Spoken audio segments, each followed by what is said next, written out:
Como hemos escuchado, este es el último sermón de esta serie de Dios es bueno. Nosotros vamos a concluir hasta este capítulo 39, esta serie de mensajes basados en Jeremías. Y vamos a hacerlo precisamente con este capítulo que nos muestra la caída de Jerusalén, el cumplimiento de las profecías que Dios mandó a Jeremías a anunciar a su pueblo y que no hicieron caso. Y bajo ese tema, en la cárcel o en la cisterna, Dios cuida de mí. Queremos cerrar con esta serie de Dios es bueno, para que podamos ver lo que Dios ha hecho en Jeremías y lo que Dios ha prometido hacer en nosotros. Jeremías vivió muchos conflictos que lo llevó a cuidarse porque procuraban matarlo. Dios mismo le advirtió muchas veces a Jeremías de los peligros que corría. Uno de los más sonados fue cuando Dios le advirtió que su propia familia buscaba su muerte. Después, Jeremías escribe un poema donde deseó no haber nacido por el dolor que sentía después del martirio sufrido por causa de su ministerio profético. Recordemos que estando en el templo fue denunciado por sus propios amigos, haciendo que lo encarcelaran, lo golpearan y lo dejaran toda una noche en el cepo. Y en todos estos casos, aunque Jeremías expresa todo su dolor, Dios estuvo con Jeremías porque así se lo prometió. Dios siempre estuvo al pendiente de su vida. Ahora enfrentará la furia de los servidores del rey, que cansados de oír a Jeremías profetizando puras cosas malas contra el rey y su familia y contra Jerusalén, deciden meterlo a la cisterna como castigo para que ahí muriera. Pero es salvado y es puesto en el patio de la cárcel.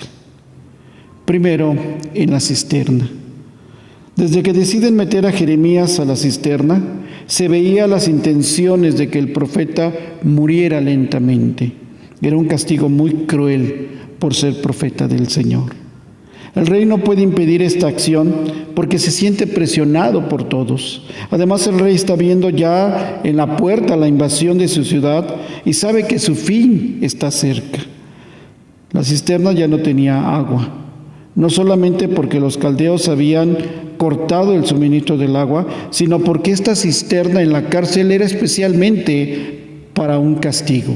Se cree que ya era una cisterna abandonada con mucha humedad, porque se habla de cieno, se habla como si fuera una letrina, como si fuera un lugar así, pero era un lugar de castigo. Este es el lugar que decidieron para que allí estuviera Jeremías y muriera de esta manera. También era un lugar donde, aunque ya no había pan en la ciudad, como va a decir más adelante este etíope, era un lugar donde realmente ya no les daban de comer, porque ya prácticamente eran sentenciados a muerte. Así es que todo estaba en contra de Jeremías, el lugar donde lo habían puesto, el castigo de estos oficiales y la falta de pan, porque pues ya no había harina y mucho menos agua para hacerla. Como prisionero, como les dije, en esta calidad y en la cisterna, pues ya no estaban obligados en darle de comer, y menos estar al pendiente de él. Prácticamente estaba a su suerte, hasta que la inanición o el cieno infectara su piel, infectara su cuerpo, la humedad provocara muchos malestares y él muriera. El delito era verdaderamente de muerte. Dicen los oficiales, está desanimando las manos de los hombres de guerra. Esta era la causa y esta era la razón por la que buscan al rey para meterlo. Jeremías, con las profecías, está desanimando las manos de los hombres de guerra. ¿Quién nos va a cuidar? ¿Quién nos va a defender? Significa que el ejército ya tenía un corazón así como que parece que Jeremías tiene razón. Y las profecías estaban provocando el desánimo y probablemente la diserción de muchos soldados. Dice el texto que Jeremías se hundía en el fango, lo que representaría, como les digo, también un problema para su salud, porque al estar así en un hoyo, la humedad, el calor Todo esto le iba a provocar a Jeremías malestar, deshidratación, infecciones en su piel, infecciones, porque él se estaba hundiendo en el fango. El cieno, sí, como les digo, mostraba con esto que era un lugar abandonado de años y una cisterna utilizada con este fin. Cuando hablamos de una cisterna, no pensemos que era como las nuestras, que son amplias, que le caben quién sabe cuántas pipas de agua. No era un lugar amplio. No era casi como un cuarto extra, no. La cisterna era prácticamente un pozo, ¿sí? Literalmente era un pozo. A eso es lo que le llamaban cisterna. Así es que era un lugar completamente angosto, cerrado, profundo y como les digo, por las características de años abandonados y probablemente un lugar de martirio para muchos prisioneros de este tipo. Así es que también se ve que la cisterna, así como pusieron a Jeremías, era utilizado como para los traidores a la patria, por la manera en cómo es sentenciado Jeremías, está desanimando las manos de los hombres de guerra.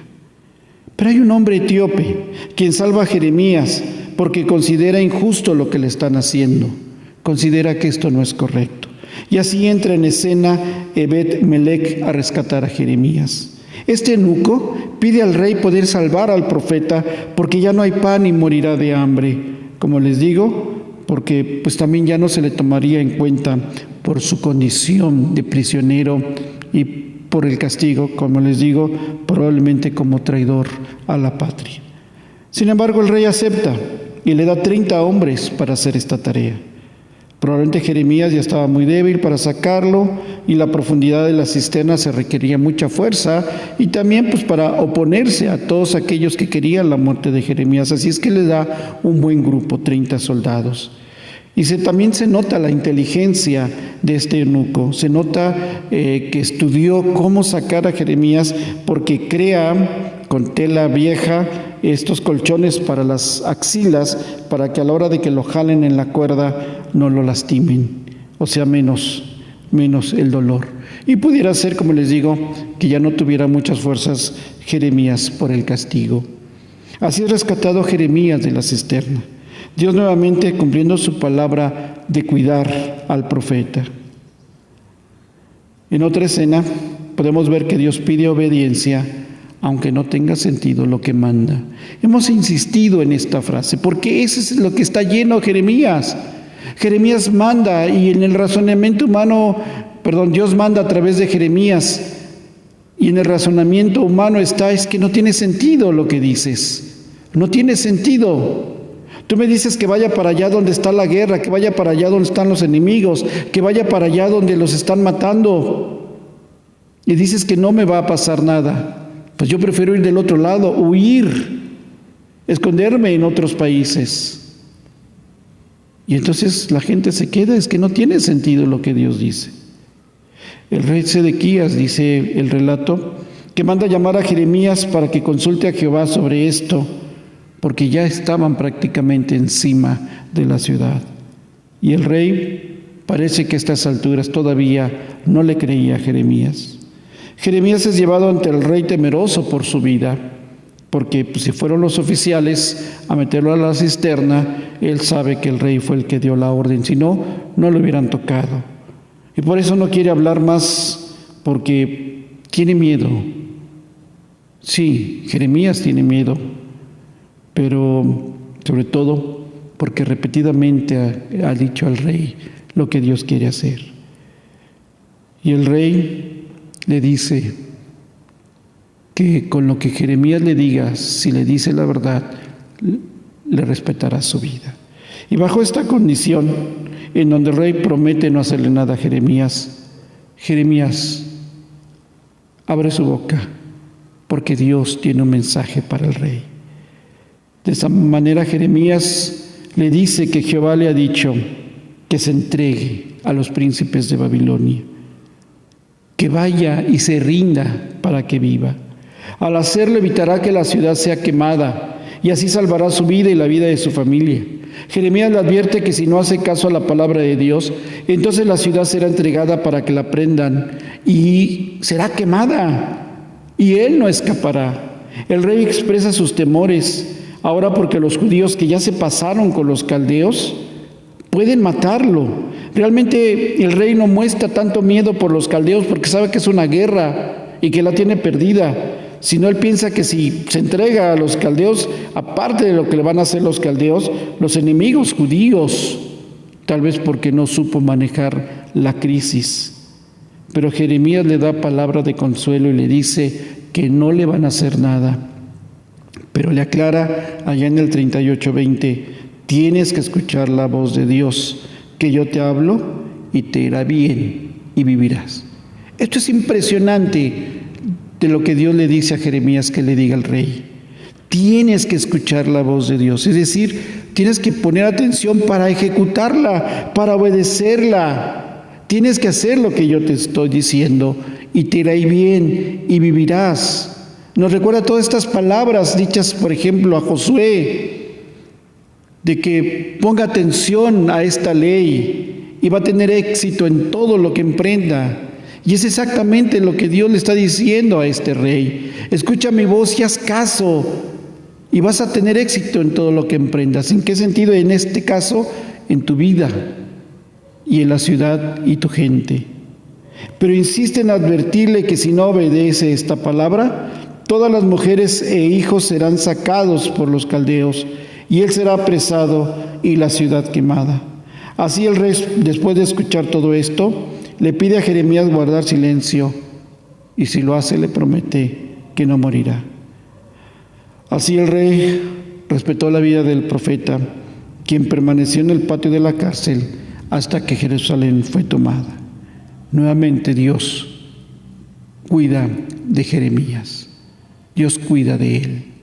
Y esta es la manera en cómo Dios le muestra a Jeremías lo que le prometió en el capítulo 1, en el inicio de estas profecías. Cuando lo llama, le dice: yo prometo estar contigo, yo prometo cuidarte. Y en todo momento Dios ha cuidado de su profeta. Sabemos que sí le ha ido mal, lo han golpeado, han querido matarlo, probablemente le hayan hecho muchas cosas a Jeremías, pero sigue con vida porque Dios cuida de su profeta. Dios cumple su palabra. Por un lado, Dios cuida de su profeta como se lo había prometido. Una y otra vez vemos a Dios interviniendo por la vida de su profeta. Dios cumple su palabra. Ahora vemos en este relato del capítulo 39 cómo Dios cumple también su palabra al ejecutar su sentencia contra Jerusalén y el reino. Fueron 2 años de sitio a Jerusalén, 2 años que resistieron por desobedientes a Dios. Si le hubieran hecho caso de entregarse a los caldeos, no hubieran sufrido tanto, pero fueron desobedientes al Señor. Así, después de este tiempo, lograron romper el muro para invadir Jerusalén. El rey, en lugar de entregarse y salvar su vida como Dios le había ordenado, porque eso es lo que fue a consultar, y Dios le da palabra al rey y le dice que si él se pasa del lado de los caldeos, si él se entrega, evitará la muerte suya, de su familia, y evitará que destruyan la ciudad y la quemen.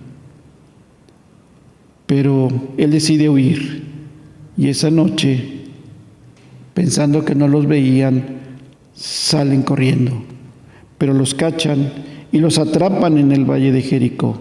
Así lo llevaron ante el propio Nabucodonosor, quien lo sentenció conforme a la palabra del Señor, donde fue advertido que sus hijos serían degollados en su presencia y él lo vería. La misma suerte corrieron todos sus nobles, y dice que después le sacó los ojos al rey Sedequías y se lo llevó apresado con grillo. La ciudad fue quemada junto con la casa real. Así fueron transportados a Babilonia.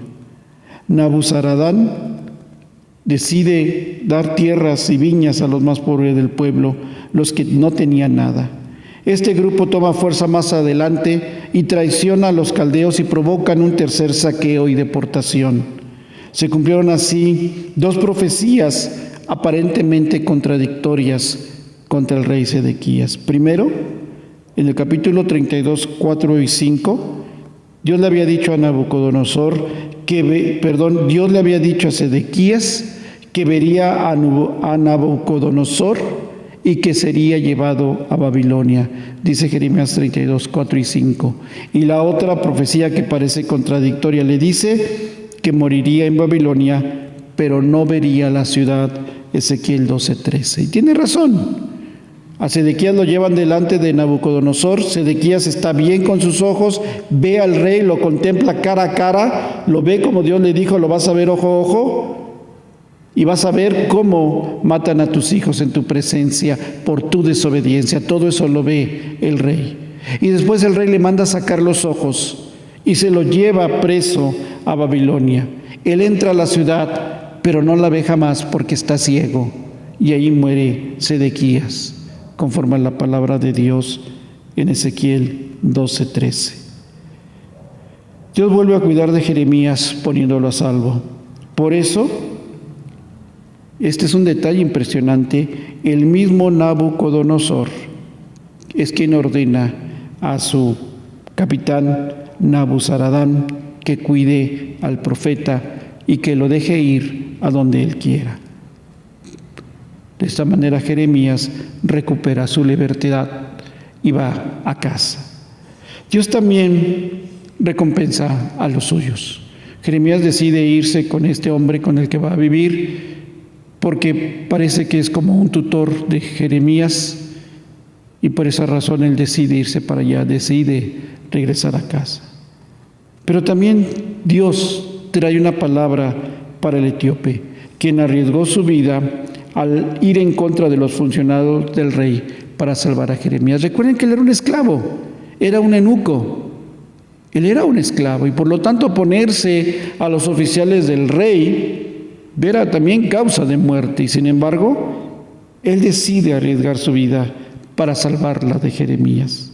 Eso muestra que a pesar de ser extranjero y del mal testimonio de los reyes a los que sirvió, su fe estaba puesta en Jehová. Dios declara que esta es la razón de salvarlo de la conquista, su confianza en Él. Y le da su vida como recompensa por haber arriesgado en su momento la suya y ser instrumento en las manos de Dios para librar al profeta de la muerte. Dice una de las líneas del canto que vamos a utilizar de respuesta de Denny Berrios, Dios cuida de mí. Si una puerta se cierra aquí, otras puertas se abren ahí. Necesito aprender más de Dios porque Él es quien cuida de mí. Dios cuida de mí. Dios cuida de mí bajo la sombra de sus alas. Dios cuida de mí. Yo amo su casa y no ando solo. Yo no estoy solo porque yo sé, Dios cuida de mí. En toda ocasión, en todo peligro y en toda situación, como cantara el salmista allá en el capítulo 95, en toda enfermedad, en todo peligro de la noche, en toda situación que pudiera pasarnos, Dios ha prometido cuidar de nosotros. Solo debemos confiar en Él. Y de esta manera, hermanos, cerramos estos temas de Dios es bueno. Jeremías tuvo muchos problemas al principio porque no se cumplía lo que decía y lo señalaban como mentiroso. Pero conforme se fueron dando los casos y las cosas y se fueron cumpliendo todo lo que había dicho, se dieron cuenta que Jeremías era un profeta de Dios. Tarde se dieron cuenta, tarde comprendieron su desobediencia, tarde comprendieron que le habían fallado a Dios. Y Jeremías, por el otro lado, experimentó que Dios cumple su palabra, no solamente por la destrucción de Jerusalén y del reino, sino porque Dios siempre cuidó de él. Dios ha prometido cuidar de ti, Dios ha prometido cuidar de mí. Solamente tenemos que creer y confiar en Él.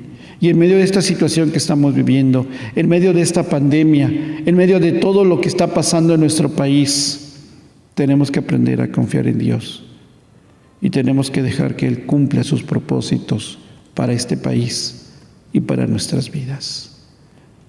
Tenemos que orar por este país. Tenemos que orar por la paz de nuestra ciudad. Tenemos que orar en verdad para que Dios nos ayude a fortalecer nuestra fe en Él, a creer en Él y a tener este compromiso de escuchar su voz y ser obedientes a su voz. Así como le dijo Dios al rey, como les digo, fueron palabras impresionantes cuando el rey va y le pregunta a Jeremías y que le diga la verdad. Y Dios le dice, tienes que escuchar su voz, tienes que escuchar la voz de Dios, tienes que escuchar lo que yo te hablo y te irá bien y vivirás.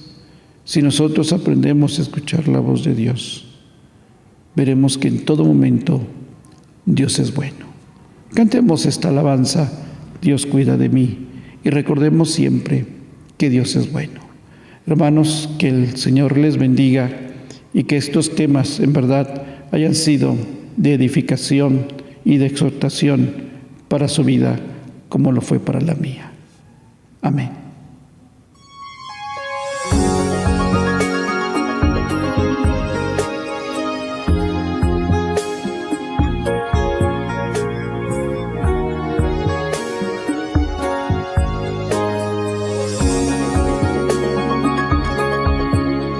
Necesito aprender un poco aquí, necesito aprender un poco ahí, necesito aprender más de Dios, porque Él cuida de mí.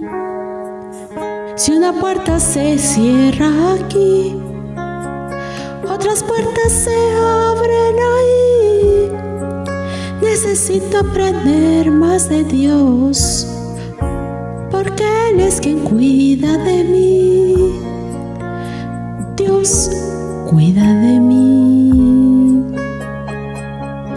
Dios cuida de mí. Bajo la sombra de sus alas, Dios cuida de mí. Yo amo su casa y no ando solo, no estoy solo porque yo sé, Dios cuida de mí. Dios cuida de mí. Bajo la sombra de sus alas, Dios cuida de mí.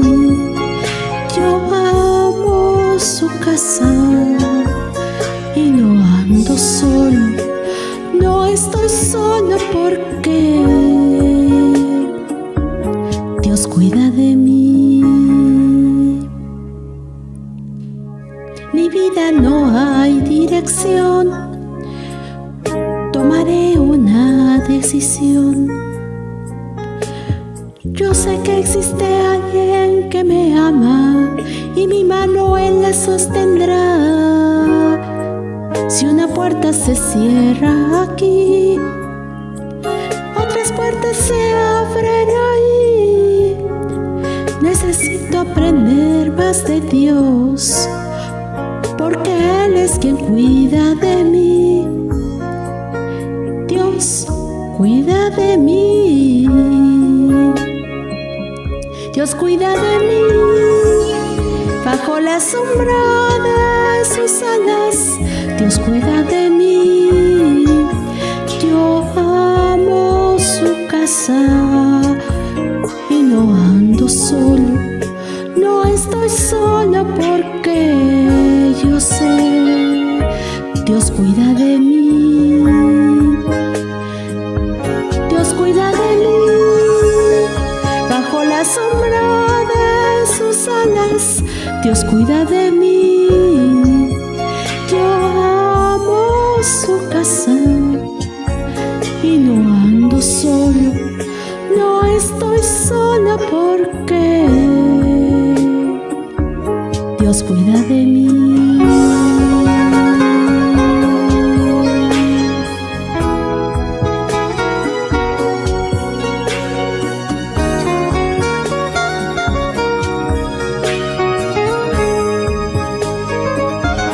Dios cuida de mí.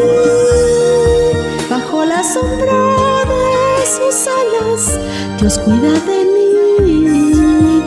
Yo amo su casa y no ando solo, no estoy solo porque yo sé, Dios Dios cuida de mí, Dios cuida de mí, bajo la sombra de sus alas, Dios cuida de mí. Yo amo su casa y no ando solo, no estoy solo porque Dios cuida de mí. Yo sé, Dios cuida